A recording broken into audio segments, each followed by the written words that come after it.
So glad to see everybody online join together. Bob and Carol, nice to have you. And did you get you got your song sheet? Okay. So those of you at home, we are singing, I Have Decided to Follow Jesus. And we'll do verses 1 and 2. Not that that means anything to you at home. I have decided to follow Jesus. I have decided to follow Jesus. I have decided to follow Jesus. No turning back, no turning back. The world behind me, the cross before me. The world behind me, the cross before me. The world behind me, the cross before me. No turning back, no turning back. All right, let's pray. God, we're grateful that you give us a chance to follow after you.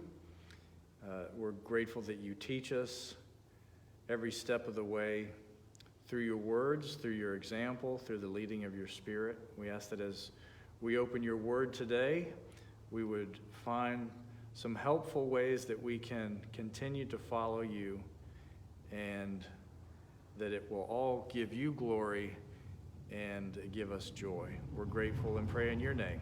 Amen. All right. We'll say hello one more time to everybody that's joined in here. So hello to Diane Hurling, and to Judy, and to Jimmy, and to Diane Richards. Good to see everybody. And Bob and Carol, good to see you as well. So you can see this is a little bit of a different setup this morning. We're kind of a little bit closer to the way things used to be back when...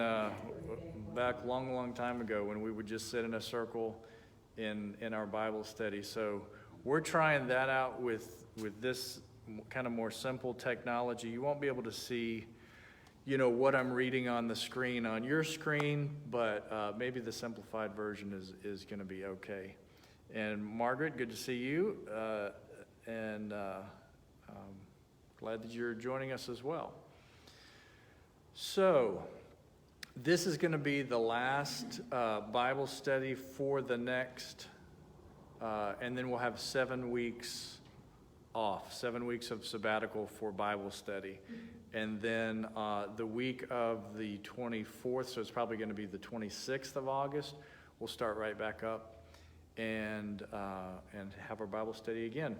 I wanted to give this kind of format a try. I know that the microphone is right here on the camera, so it's probably pretty easy to hear me, and hearing anybody else that shares here is a little bit in the distance, but I'll just make sure and kind of summarize any comments or questions. And those of you that are joining online, welcome to you, and also you're more than welcome to please add your comments and your questions as we go along today.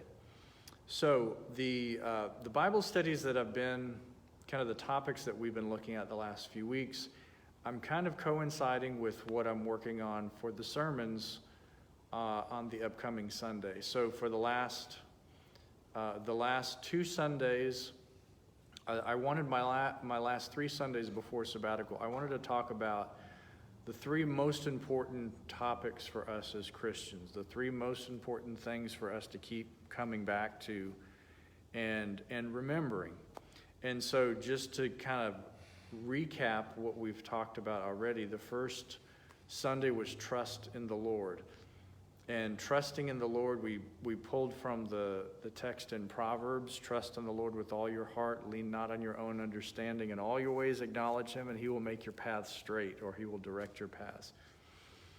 And we kind of paired that up with the long version of the Serenity Prayer. And so what we've done is looked at, if we're trusting in God, what we're doing is we're asking God to help us to do a good job, to put all of our efforts into making good choices and good decisions for our lives. And that's a part that we have some input into, some control over, and we can have some kind of a direction for the path that we go in. But along the way in life, you find that, not everything is in my control. And I think as time goes on, I begin to realize more and more and more that there's very little within my control. It's an important part to be concerned about, and it's good to be a responsible person for your life, and to play fair and do well with the people around you. But there's so many things that we don't have control over.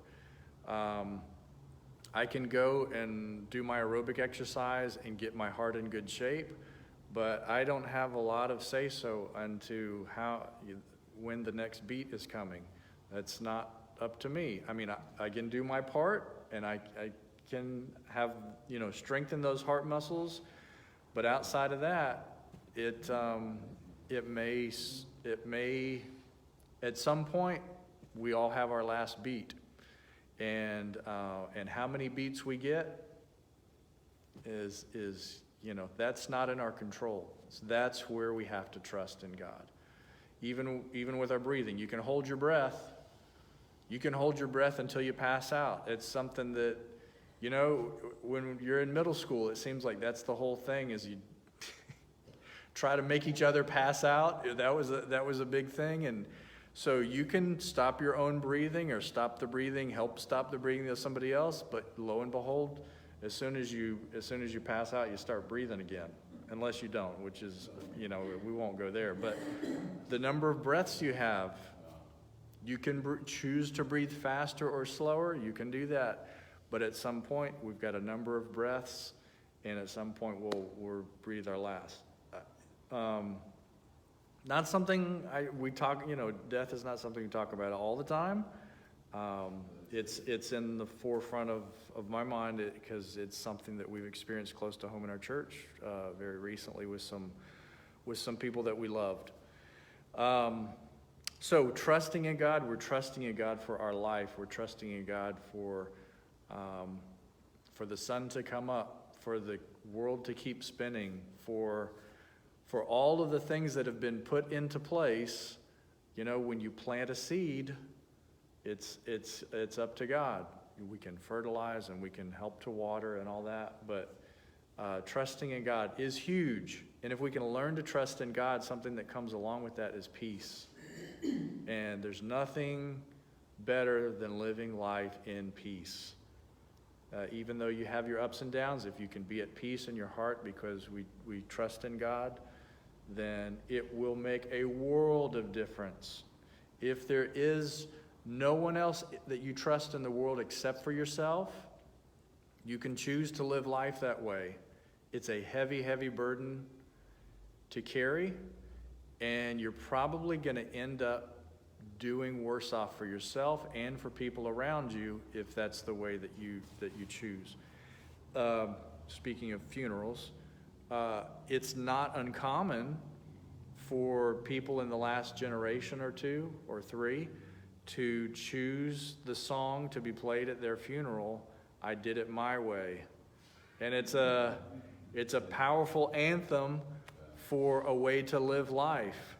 And I don't take crap from anybody, and I do whatever I want. I did it my way. And we've had funerals here where that was the ending song before we left. And it was a good representation for the person's life that we were celebrating that day. That is very little trusting in God or no trusting in God. And that's not really a good... You'll find that people that live that way probably don't have real genuine peace. There's something else that keeps them going. But trust in the Lord is the first. The second sermon, as we talked about this last week, was the people of God. So it's being the people of God. Who are the people of God? What determines if you are a person of God? So we looked at a few things. If I can remember some of these. So we look at ourselves as the chosen people of God. That's the way that the people of Israel kind of designated themselves. Many of them still consider themselves to be that. That's carried over into Christianity. It's also a part of other religious groups. If we think of our relationship with God and we say, God, you made me special. I'm chosen. I'm different. You're using me to carry out something very specific in this life. That's one way to identify with your connection with the divine, your connection with the source and the creator of all these things. Another thing that we say is God is our Redeemer. He saves us. God gets us out of the mess that we're in life, either because we created it ourselves or we just kind of came into it, we're born into it. God saves people. And that's something we see throughout the Old Testament, whether it's the crossing of the Red Sea with the people of Israel being saved from centuries of slavery and bondage. It is God saving people throughout the wilderness experience. It's God saving people from enemies that were, armies encamped around them and they should have been destroyed, but God saved them. Or even that there's big destruction and there's a few people that called out to the Lord and they were saved. So there's the chosen, there's the saved. One of the texts that we look at was from the prophet Joel and the book of Acts, and that is, everyone who calls upon the name of the Lord will be saved. Everyone who calls upon the Lord will be saved. So that's another thing that connects us to God, is our effort in that part of being saved. Our effort in getting God's help is when we call out to God. God help me. God save me. God direct me. Whatever that is. If we call out to the Lord, God, take me into relationship with you. If we're calling out to the Lord, that's another way to designate that we're a part of the people of God. And then Jesus throws in these statements in the New Testament all the time, where he likes to get our mind working, and I've even heard his parables described. I think there's a whole book about it that we went through in seminary, comparing the parables to the way you would tell a joke. So when you're telling a joke, you're getting to the punchline. The punchline is called a punchline because it punches you. Maybe it punches you in the gut, or it punches your funny bone, or whatever it is. What it does is when you're punched, you react. When you're hit with the punchline, you react. So you could laugh hysterically. You could be outrageously offended. You can get angry. There's all kinds of things, but there's this reaction that comes with a good joke. A bad joke is a joke that doesn't get any reaction. And it's like, I can't believe you just wasted my time by telling me that in the last few seconds.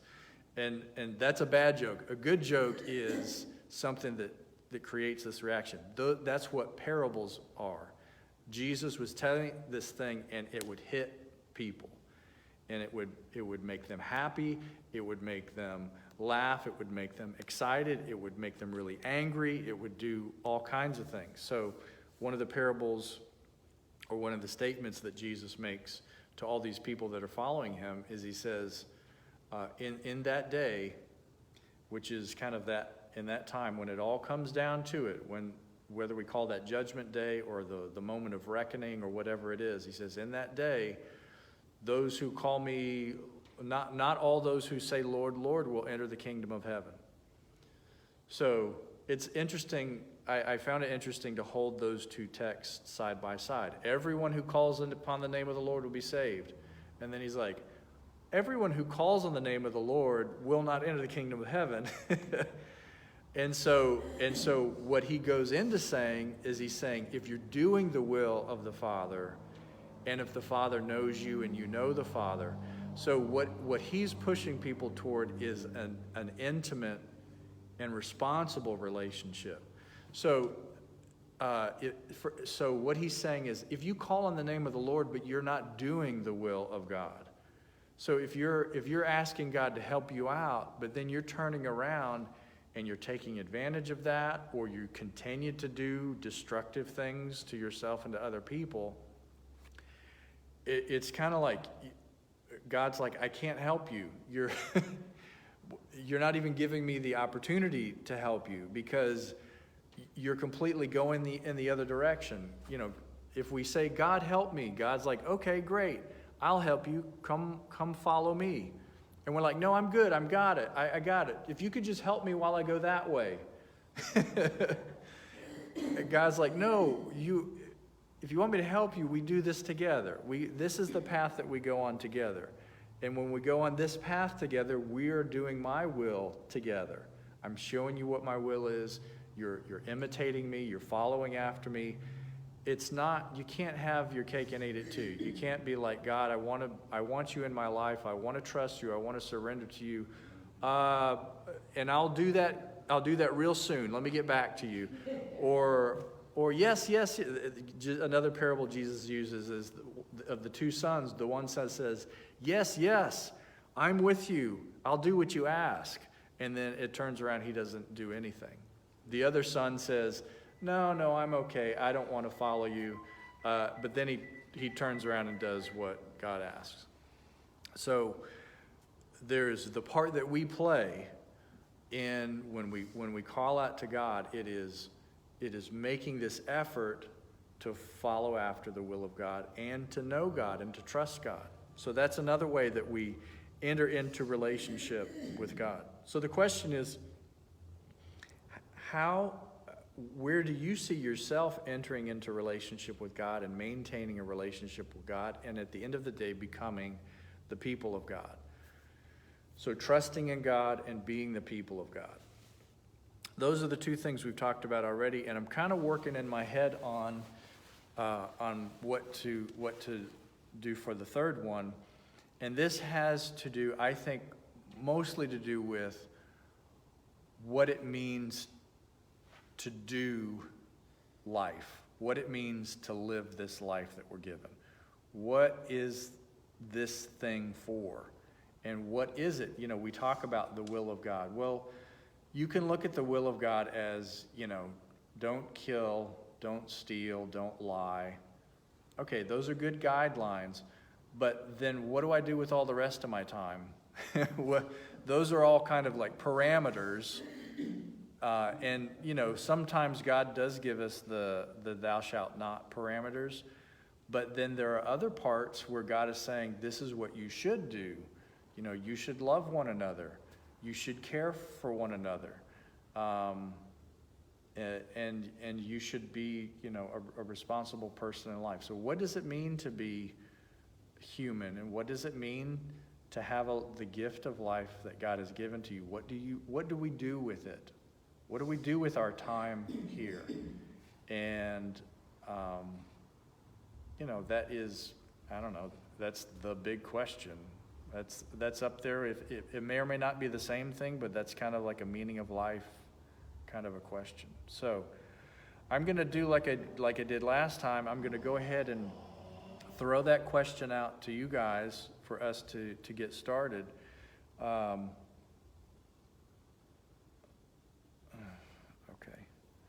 So we are...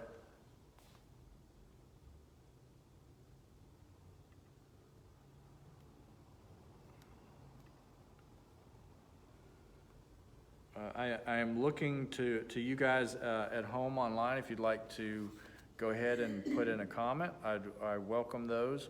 What do you feel like when you think about doing life?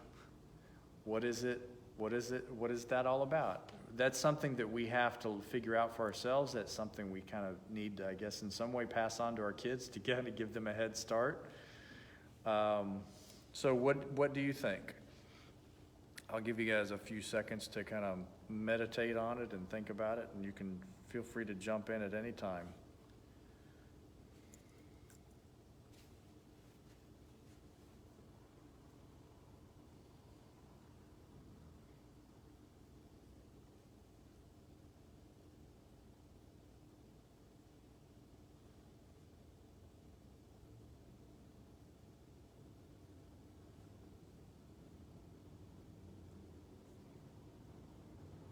All right, let's not all beat down the door at the same time.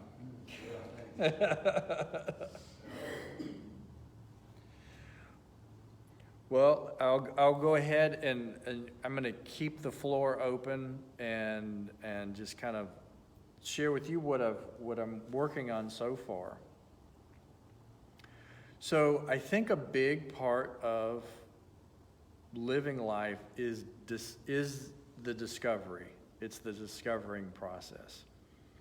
So one of the how do we love one another but not be taken advantage of? All right, that's a good one. So I'm gonna come right back to that one, Diane. Thanks for sharing that. Part of it is discovering our life. So if you think about it, when we are young, very, very young, and we're brand new to life, and we're kind of getting things figured out, isn't it cool to watch kids at that early age, and their whole world is discovery, and it's like, one of the favorite things is, what happens if I put that in my mouth?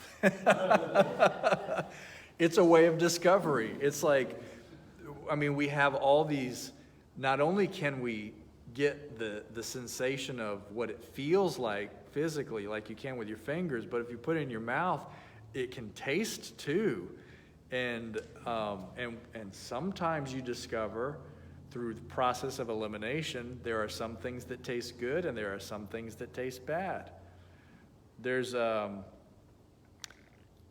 little video that we have of us setting up Christmas decorations, and Ian is, I think, 2 years old, and we had just moved into this new place, and we were testing the lights, the Christmas lights.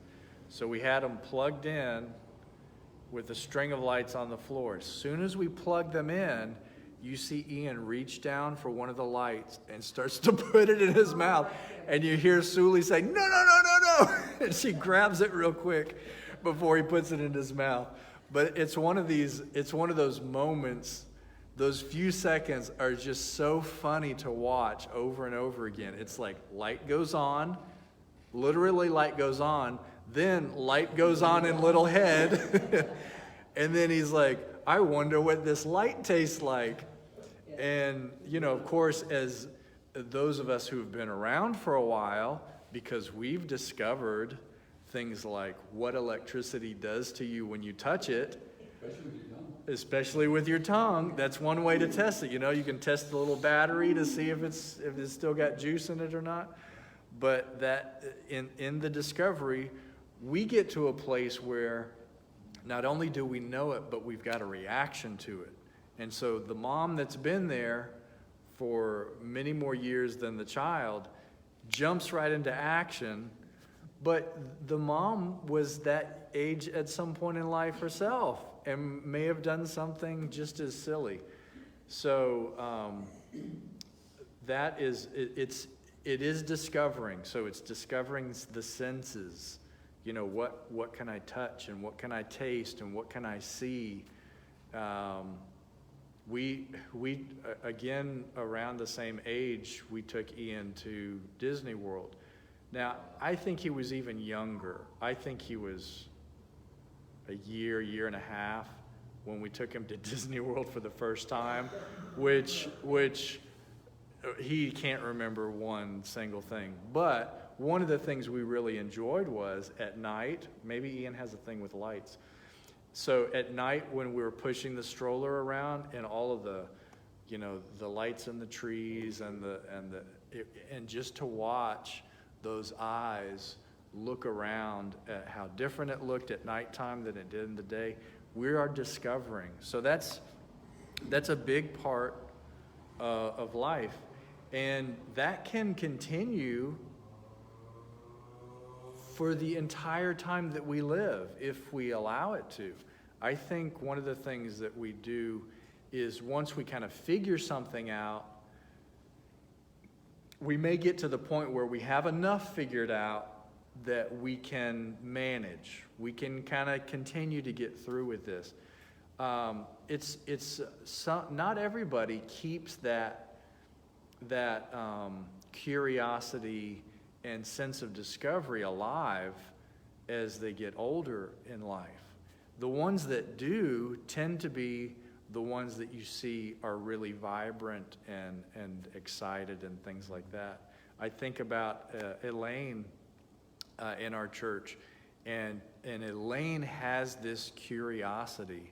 She comes up with the most interesting and creative questions and unusual questions in Bible study because she's got this curiosity. And she'll leave me like National Geographic or Time Magazine, any article that she finds that is really, really fascinating for her. She wants to share it with people because there's excitement to discovery, and she loves to travel. So she's a good example of somebody who has that sense of curiosity alive and well, and you know, she's into her 90s, and more power to you. So having that power of discovery, if we can, that's a part of living, and and there's more.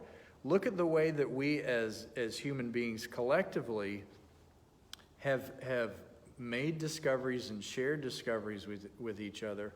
We're living in the most fascinating time where we know so much about the teeny tiny parts of the universe.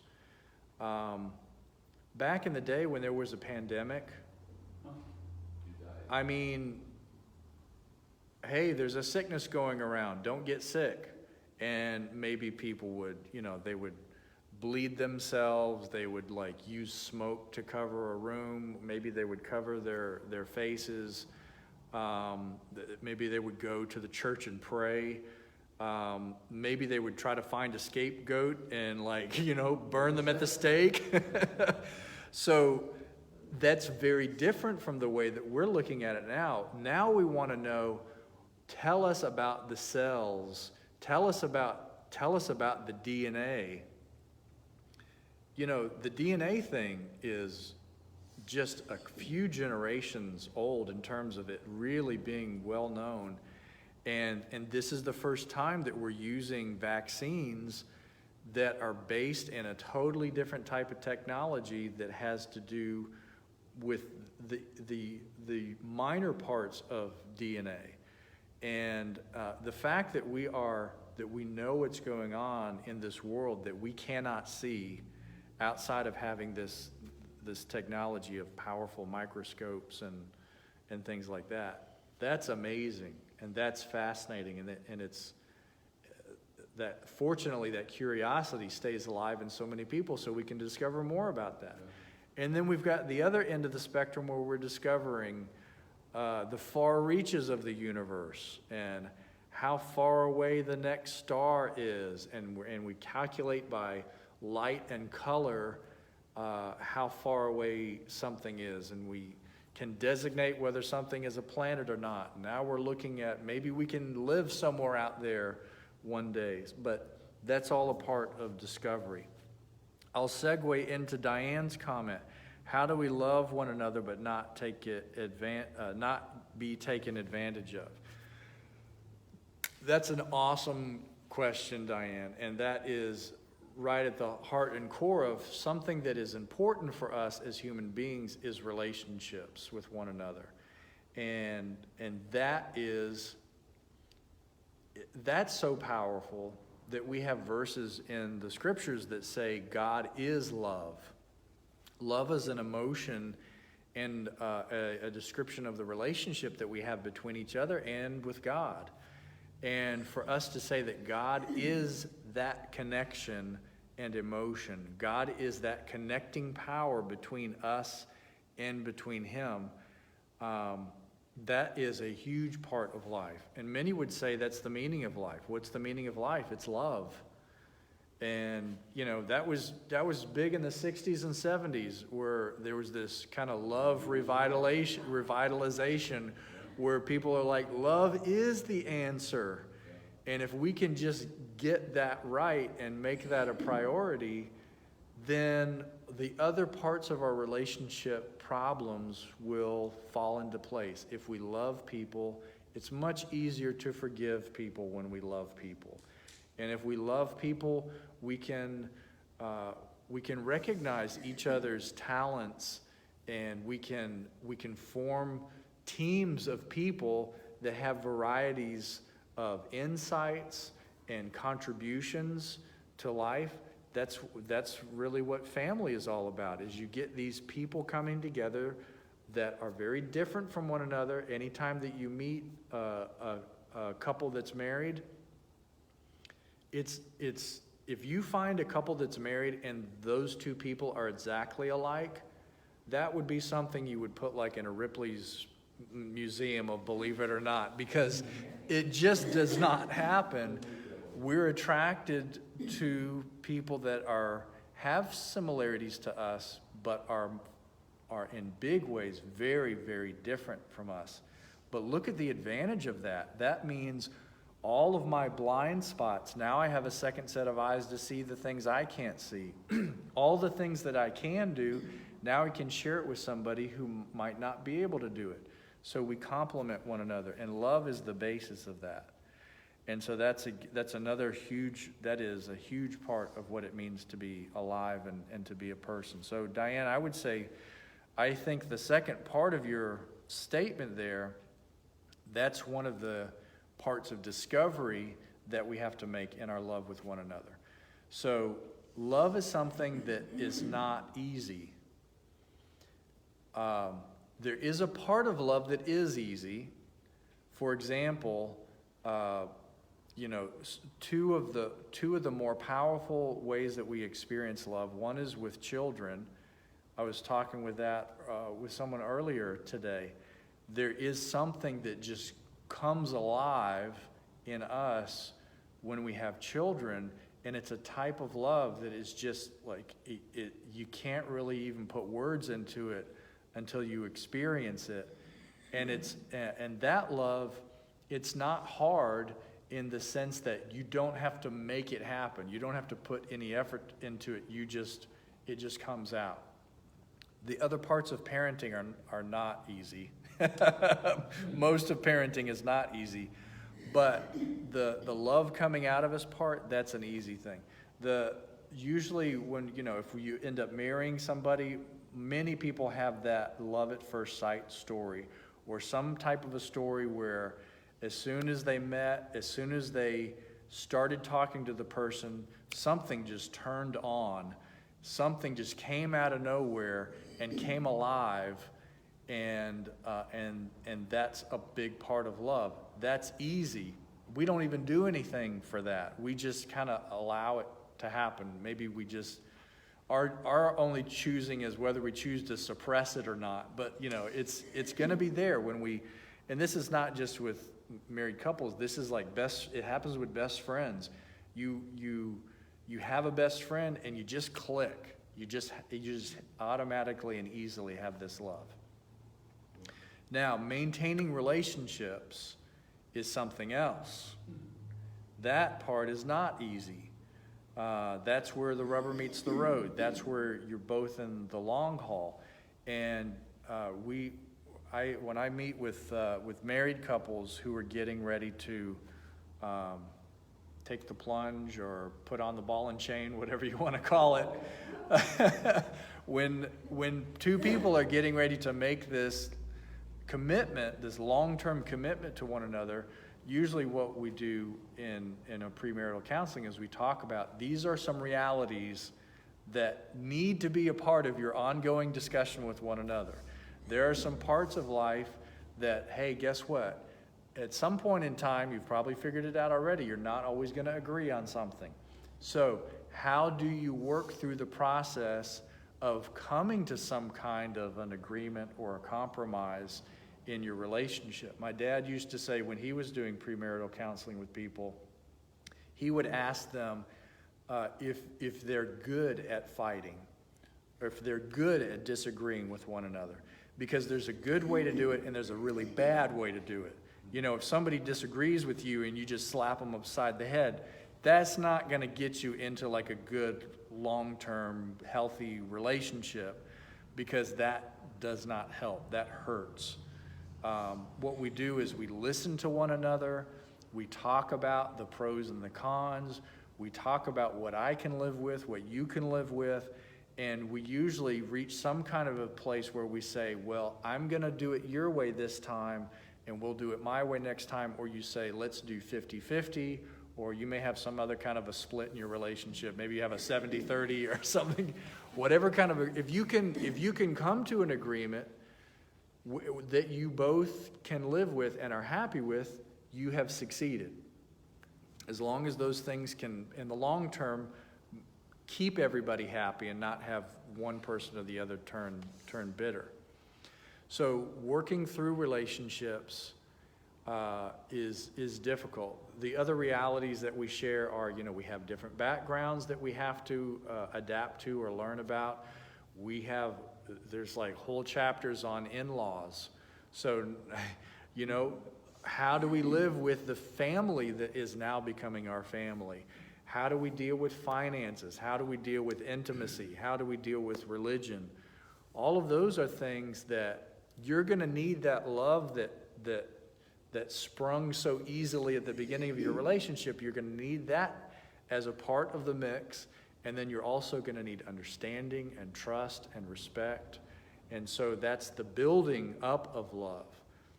The love, I think, that God is calling us to is much, it may include that love that just naturally comes out, but it's also going to include that in the trenches, day after day, routine, how do we really keep this thing going for the long term and make it as healthy and productive as possible?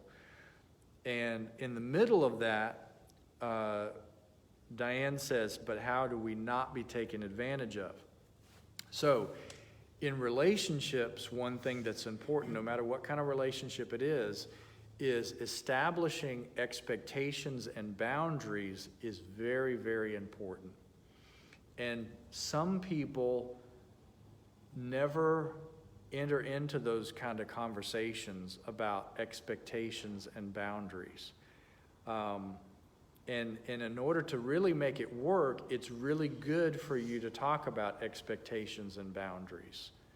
And that's where if you can love people and have those conversations, then you can really have genuine, strong, good, healthy love.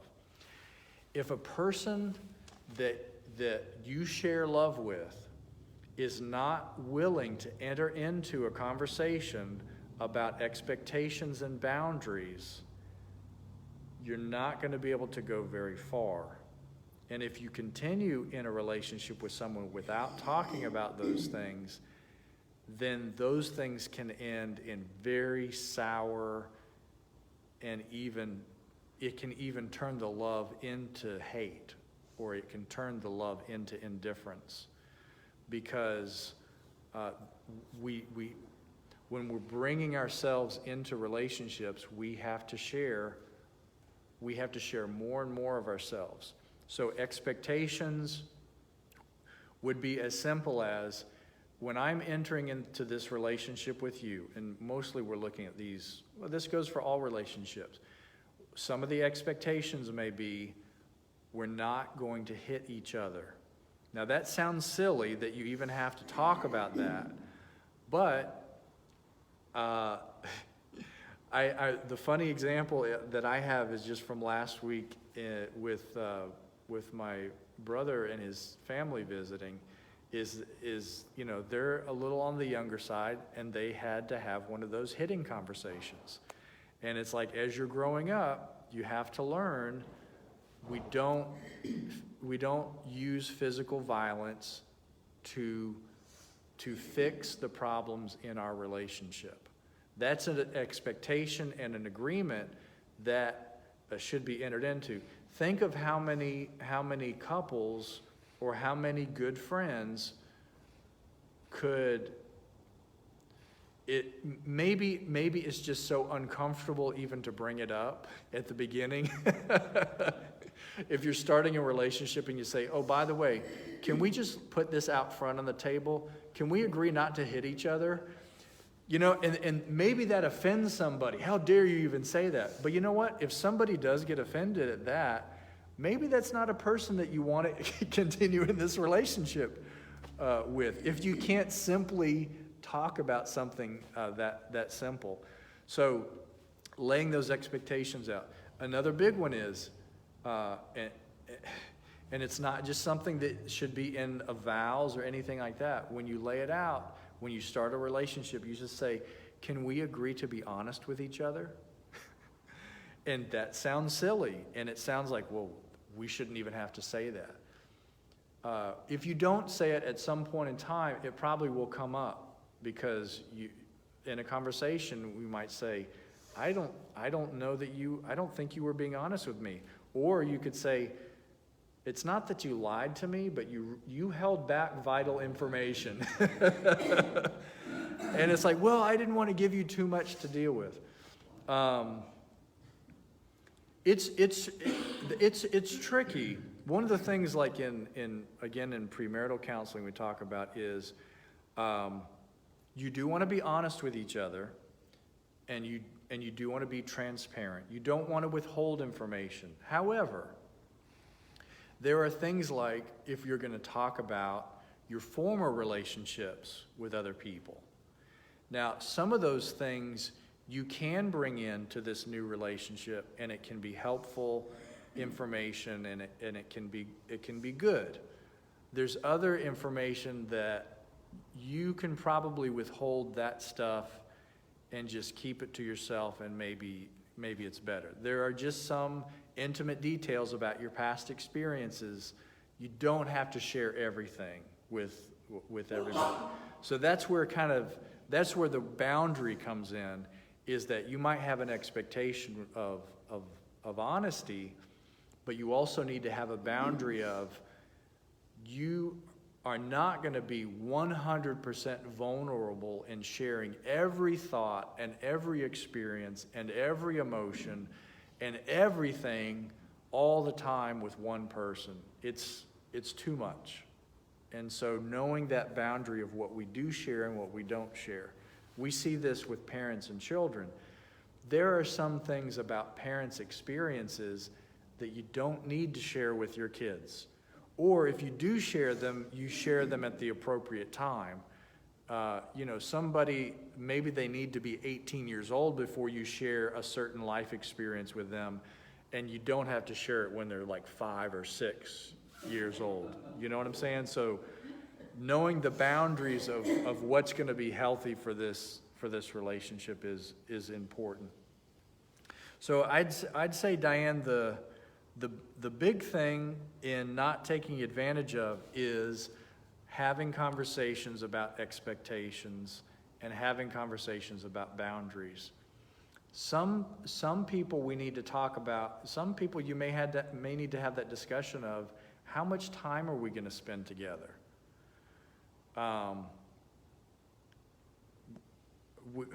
We just moved into a new place, and now we live within walking distance of some of Ian's friends. So we can feel, at some point, maybe we need to have some kind of a conversation about, when can you just show up at the front door of your friend's house? And how often are you showing up at the front door of your friend's house? And at what time of the day are you showing up? So the amount of time and when you spend time together, having conversations about those can be good. It can be like, okay, buddy, I think a lot of times people would use the thing, if the street lights turn on, you should be home, or you should be on your way home.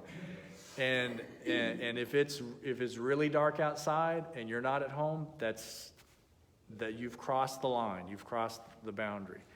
And so that's along those boundaries, expectations. Not being taken advantage of means having those difficult conversations. If you feel like you're being taken advantage of, then it is necessary to identify how you're being taken advantage of and then to talk about it with the other person.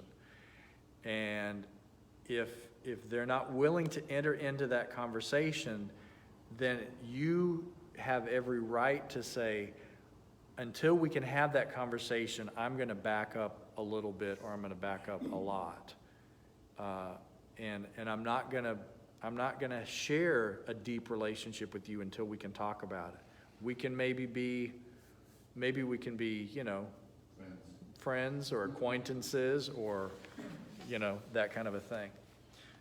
It's not easy to have those conversations with people because we might not agree on things. We might hurt each other's feelings.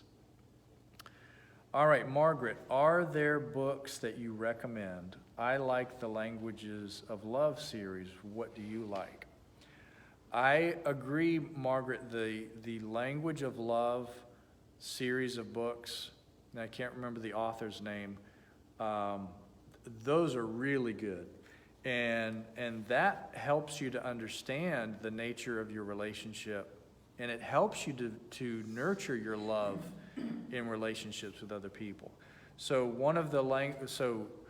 essentially the Language of Love talks about there's 5 different ways that we express and receive love. And what you can do is you go into the book and you read about it, and you take a quiz and you find out, how do I express love? So there are things like, some people show affection, physical affection. So some people are very touchy-feely people. So when they love somebody, they want to hold your hand, they want to give you a kiss, they want to give you a hug. Those are those physical things. And a person who has that as their love language, if you're going to say, I love you to a person who speaks that love language, the way that you love them is you give them a hug, because they understand that language. Now, another type is, I think it's gifts is another thing. A person who speaks the love language of gifts likes to give gifts to people to show love. And it doesn't have to be, it's not like you have to go out and buy a car for somebody or send them on a cruise or something, even though, that's, maybe that is appropriate for some relationships. These can be little things like, I send you a gift of a thank you card. I was in the store and I bought you a pack of M&Ms because I know that you love them so much, and I was thinking about you. So giving a gift, if somebody is a gift giving love language person, if on your way home from the grocery store you pick up that pack of M&Ms because you know you liked it, it says to them, I love you. I was thinking about you. If the gift-giving person is waiting for you and kind of hoping that you're going to bring that pack of M&Ms home, and instead you walk in the door and you say, hey, how are you doing? And you give them a big hug, they're like, oh, that hug was nice, but I don't really know if you love me, because hugs don't really mean love to me. It means something else. But if you had brought me those M&Ms, I would know that you love me. And then I think there's works of service. That's where you do something nice for somebody. You clean up after them, or you go, you do some kind of hard work for them, and that's the way that you show love. And then I think some people they use words. So maybe somebody wants to, they write a poem, or they want a poem to be written to them, or things like that. So knowing the language that somebody speaks is important, and showing them in their own language how you love them is important. The tricky part is usually we speak a different language than the people that we love. So I want to give a gift to somebody because I'm a gift giver, but the other person is a touchy-feely person, and so what you have to do is you have to learn another language. You automatically know your own language, but you need to learn the other person's language so that when you're loving them, you're speaking it in their language. It's not easy because in some ways it's counterintuitive. You're doing something that you don't naturally do. But sometimes you can find somebody that speaks the same language as you, and maybe that'll just make it easier for you. Along those lines, Margaret, with the love languages, another book that's really, really good, and this is not just for couples, but Men Are From Mars, Women Are From Venus. That's, I'd say it's a modern book, but it's probably like 30 years old or something like that. Maybe 40. But that is similar in that it shows the differences between the way that men and women tend to think. I know that, there is some crossover, or there's some that are more so than others, but Men Are From Mars, Women Are From Venus, that's a great book to help to understand why you act the way that you do as a man or as a woman, and why the opposite gender is so different from you, and why they're acting like they're from another planet or something like that. 1992. Wow. There you go. Almost 30. Almost 30. Getting close. Two things that stick out that I learned in reading that book is, I think men, when they need to re-energize and to rest and to kind of get their strength, is they go to their cave. So every man needs a cave, and that is a place where you're kind of alone. Maybe you have some toys or some stuff you're working on and enjoying, but you're just kind of away from the rest of the world. The noise goes down, and you find your energy there. That is a characteristic of that a lot of men share. And for a lot of women, a way to kind of feel refreshed and revitalized and nurtured is to be with another person, another woman, where you can share with each other what is happening in your life. If you can just get it all off your chest, if you can talk about the way that you've been feeling and stuff like that. So, I'm just picking from, I read the thing a long time ago. Those things kind of stood out to me. And there's a whole lot of other things that are very different, but in terms of relationships, those are very good books. And I'm sure that there are some that have come out since 30 years ago that are equally as good. I'm pretty picky with the books that I devote reading time to. I tend to do this with TV series and with movies. It kind of drives my wife crazy sometimes, but I do read the critics' comments, and it just means I want to see that something really looks like it's worthwhile before I pick it up. Also, I found that if you find somebody that's good, an author that you like, they're probably going to have more than one book that you can go for. So I personally have enjoyed reading Richard Rohr as from a theological perspective. You'll know just after reading a little bit of his stuff if that's something that clicks with you or not. I have found that his stuff really, really clicks with me and helps me and nurtures me and opens my mind at certain stages in my life. And then there are other stages that I don't really care to read him. When I was looking through another religious author, if you really are interested in having your boundaries stretched and even getting mad in the process, getting uncomfortable, John Shelby Spong, Bishop Spong, is one that really pushes the boundaries of what it means to be Christian in modern society. Now, he goes so far that people will say he's not Christian, he's atheist, he's been thrown every single name in the book. But let me tell you, one of the things I enjoyed that he did is he brought the scholarship and academic insight of discovering the history of the Bible and bringing that to light in our regular everyday faith. What we tend to do as Christians is, wow, the time is going fast. What we tend to do as Christians is we tend to say to scholars, well, they read about it and they study it, but they don't really believe it. So I'm not going to listen to anything that they have to say. That's fine if it's going to upset you too much to read it. That's fine. There's a whole lot of really good stuff you can learn, though. What Spong will make you ask is, how much of this stuff in the Bible really, really happened, and how much of it is stories that are pointing towards spiritual and divine truths that have a story attached to them for them to make sense, but they may not have happened. We don't have a problem with it if it's a parable, right? If Jesus told it. But then if we have somebody ask the question is, oh, but did Jesus exist? Oh, wait a minute. Now you're crossing the line here.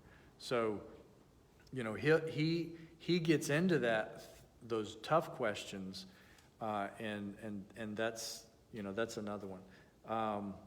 Let me just see if I can think of a couple more. Those two have been big for me at some point in my reading.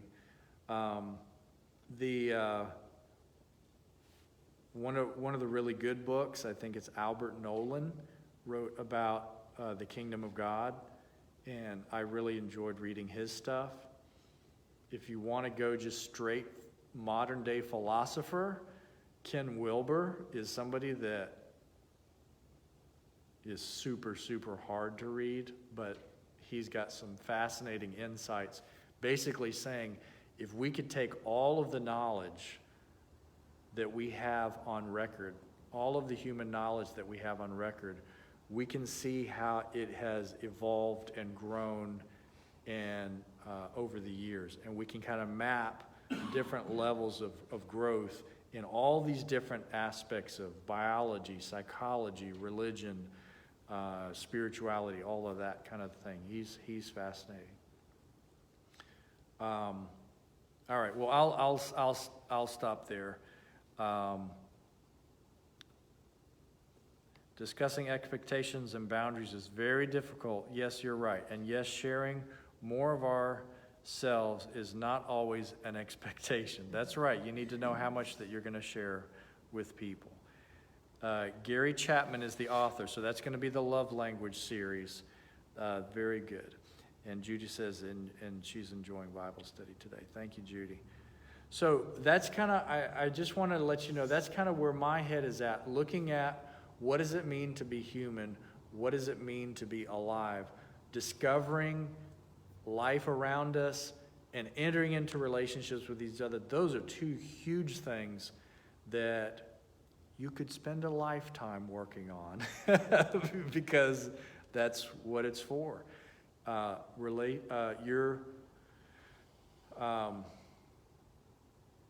What does God say about discovering this life that we have for us? So, along the ways we have to learn what's good and what's bad, what's beneficial and what's not.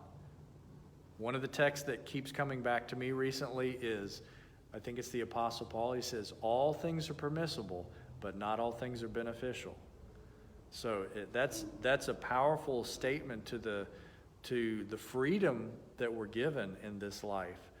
And God says, go discover and find relationships with people that helps you into your discovery, and just go for it. Find how far you can go, but be aware that along the way you also need to be aware of the discovery process telling you, maybe if I continue down this path, it's not benefiting me.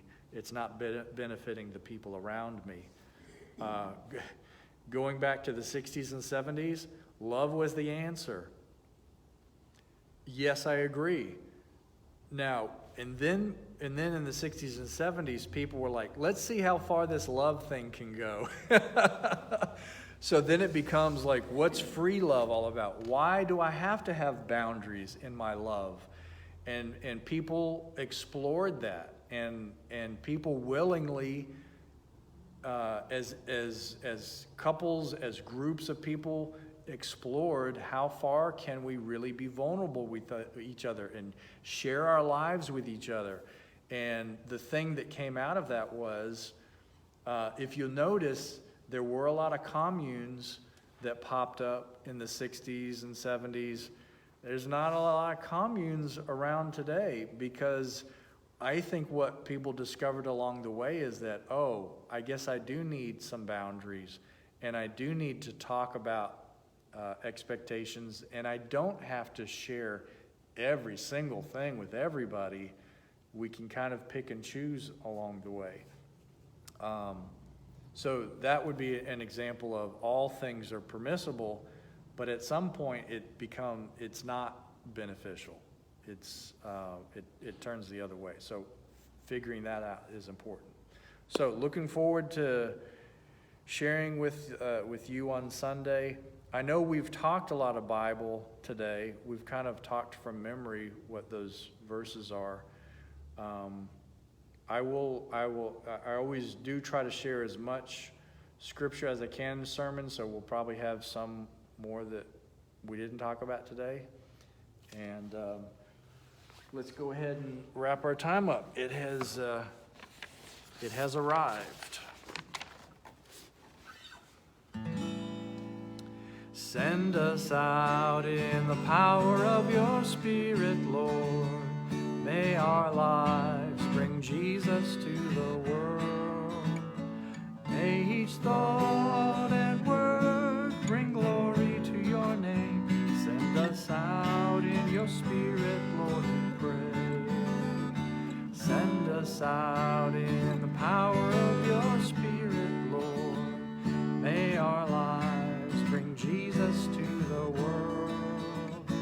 May each thought and word bring glory to your name. Send us out in your Spirit, Lord, we pray. All right. Good seeing everybody. Take care. We'll see you next time.